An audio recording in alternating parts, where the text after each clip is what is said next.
big kid comes in September, we'll say, okay, it's new year, new me, right? The kid's going to come in and start training, and they want to make we'll say they want to make the varsity baseball team. They're a freshman or a sophomore. They come meet with you in September. They're going to train with you from September to March.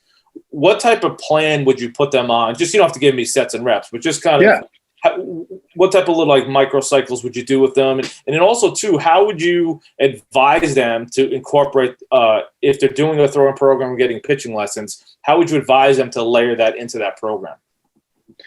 So we're a little different and lucky in the fact that I'm comprehensive here. So my facility is big enough where I actually have the ability to throw inside my facility. So, but to go back to your question so again, it comes down to evaluation.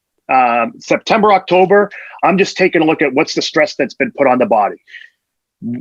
Usually during that time period, it's a lot of time spent on mobility, flexibility, soft tissue, really restoring all that tissue to, and getting them so they're not so beaten up, and also so they're loose and begin to kind of accept load and, kind of taking away those red flags that could lead to injury. For a lot of guys, usually if it's their first time with me, I'm checking shoulder total motion. I want to get them.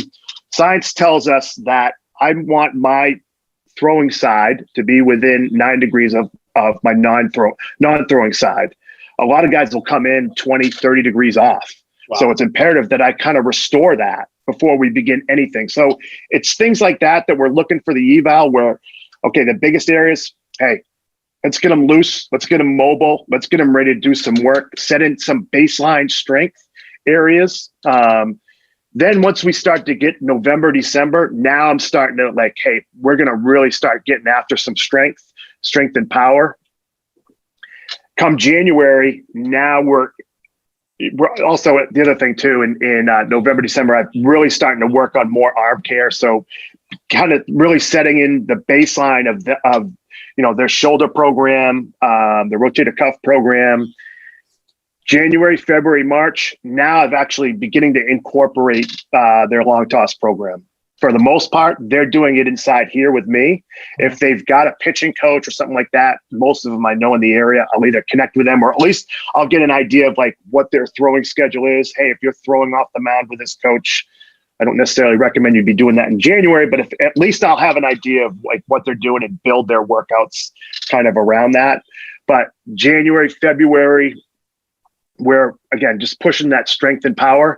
Come March, now I'm just making sure everything's kind of fine-tuned, right? We'll back off on volume some, right? Probably include a little bit more mobility work as part of our supersets. So now come April, and the other thing, just pushing the conditioning level, making sure that their conditioning base is underneath them so that, hey, they got the capacity to go out there and do work. So now come April, when they're ready to go hit the field and go hit pitchers and catchers, they're ready to just start go and get after it.